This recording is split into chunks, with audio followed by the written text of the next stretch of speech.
Hey foodies, welcome to liveloveloverecipes.com.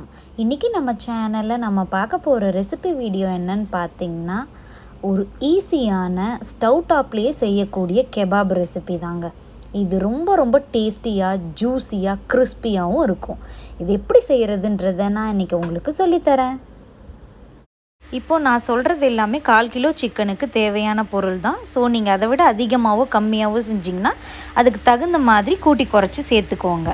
இப்போது ஒரு கைப்பிடி அளவுக்கு கொத்தமல்லி, ஒரு கைப்பிடி அளவுக்கு புதினா, பச்சை மிளகா, கொஞ்சம் இஞ்சி, பூண்டு.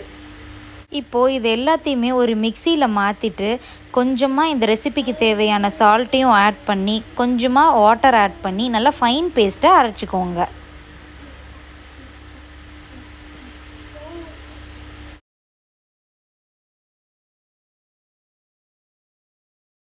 இப்போது நான் 1/4 கிலோ எலும்பில்லாத சிக்கனை நல்லா கழுவி க்ளீன் பண்ணி வச்சுருக்கேன். அதில் நாம் அரைச்ச அந்த புதினா அண்ட் கொத்தமல்லி மிக்ஸை ஆட் பண்ணிப்போம். இப்போது அது கூடவே 1.5 டேபிள் ஸ்பூன் ஆஃப் புளிக்காத ஃப்ரெஷ்ஷாக இருக்கிற தயிரை ஆட் பண்ணிக்கணும். இப்போது இது கூடவே 1.5 டேபிள் ஸ்பூன் ஆஃப் பால் பவுடர், எந்த பிராண்ட் வேணாலும் யூஸ் பண்ணிக்கோங்க, அதையும் ஆட் பண்ணிக்கலாம். பால் பவுடர் உங்கள்கிட்ட இல்லை அப்படின்னா நோ ப்ராப்ளம், அதை ஆப்ஷன்லேயும் விட்டுடலாம், நல்லா தான் இருக்கும். இது ஒரு டேஸ்ட் என்ஹான்ஸ் பண்ணுறதோட மட்டும் இல்லாமல் கொஞ்சம் நம்மளுக்கு அந்த கட்டியான தன்மையை தரத்துக்கு தான். அது கூடவே கொஞ்சமாக சுகர் ஆட் பண்ணிக்கிட்டேன். இப்போது இது எல்லாத்தையுமே நம்ம கையை வச்சு நல்லா கலந்து விட்டுக்கோங்க. தண்ணி எதுவும் ஆட் பண்ணிடாதீங்க, இருக்கிறதே போதும். இதெல்லாம் நல்லா கலந்து விட்டுட்டு ஒரு 1/2 hour to 45 minutes இதை ரெஸ்ட் பண்ணிவிட்டு அதுக்கப்புறமா கெபாப் செய்ய ஆரம்பிச்சிங்கன்னா கரெக்டாக இருக்கும். இப்போது இதெல்லாம் ரெடியாகி ஒரு 1/2 hourக்கு அப்புறம் சூப்பராக வந்துடும். இப்போது இந்த மாதிரி மீட் ஸ்கியூவர் கடையில் விற்கிது.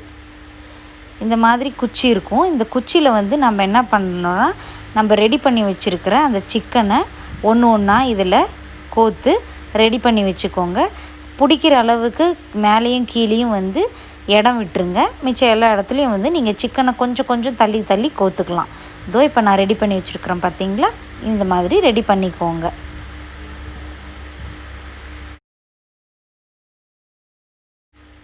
இப்போது பேனை சூடு பண்ணிவிட்டு அதில் 2 to 3 டேபிள் ஸ்பூன்ஸ் ஆஃப் பட்டரை ஹீட் பண்ணிக்கோங்க.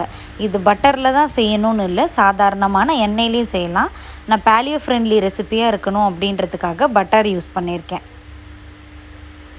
இந்த பட்டர் நல்லா ஓரளவுக்கு உருகினதுக்கு அப்புறமா நம்ம ரெடி பண்ணி வச்சுருந்தோம் இல்லையா, ஸ்கியூவரில் குத்தி சிக்கனை ரெடி பண்ணி வச்சுருந்தோம்ல, அதை ஒன்றா இதில் ஆட் பண்ணிக்கோங்க. இப்போது இதை லோ மீடியம் ஃப்ளேமில் வச்சு ஒரு சைடும் நல்லா குக்காகி ப்ரௌன் கலரில் ஆகிற வரைக்கும் குக் பண்ணிகிட்டே இருங்க. கொஞ்சம் நேரம் கழித்து பார்த்தீங்க அப்படின்னா இந்த பட்டர் எல்லாம் நல்லா அப்சார்ப் ஆகி இருக்கும். அது மட்டும் இல்லாமல் இந்த சிக்கன் எல்லாம் நல்லா குக்காகி அங்கங்கே அந்த ப்ரௌன் கலர் ஸ்பாட்ஸ் வர ஆரம்பிக்கும். நம்ம இப்போது பச்சையாக இருக்குல்ல, எல்லா இடத்துலையும் ஈரமாக இருக்கிற அந்த ஈரப்பதம் எல்லாமே போயிடும், அப்படியே ட்ரையாக ஆகிடும். அந்த மாதிரி ஸ்டேஜ் வந்ததுக்கப்புறமா எல்லா சைடும் ஈவனாக குக் ஆகிருக்கா, ப்ரௌன் கலரில் ஆகிருக்கா அப்படின்றத பார்த்துட்டு எடுத்துட வேண்டியதுதான்.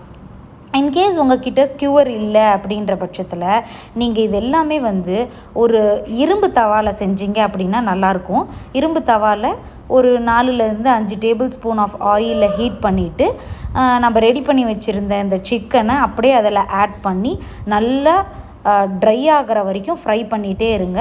லோ மீடியம் ஃப்ளேம்லேயே வச்சு அப்படி அதையும் குக் பண்ணிங்க அப்படின்னா ஈஸியாக நமக்கு சிக்கன் ஃப்ரை ரெடி ஆகிடும். இப்போ பார்த்தீங்களா, நம்ம சிக்கன் கெபாப் சூப்பராக ரெடியாகி வந்திருக்கு. எல்லா பக்கமும் ஈவனாக குக் ஆகி ப்ரௌன் கலரில் ஆகி ஈரப்பதம் எல்லாமே போய் சூப்பராக ரெடியாகி வந்திருக்கு பார்த்தீங்களா. ஸோ நீங்களும் இதை உங்கள் வீட்டில் ட்ரை பண்ணிவிட்டு எப்படி வந்திருக்கு அப்படின்றத காமெண்ட்ஸில் சொல்லுங்கள். இந்த ரெசிபி உங்களுக்கு பிடிச்சிருந்ததுன்னா லைக் பண்ணுங்கள், உங்கள் ஃப்ரெண்ட்ஸ் அண்ட் ரிலேட்டிவ்ஸ் கூட ஷேர் பண்ணுங்கள், அண்ட் மறக்காமல் நம்ம சேனலை சப்ஸ்கிரைப் பண்ணுங்கள். தேங்க்ஸ் ஃபார் வாட்சிங்.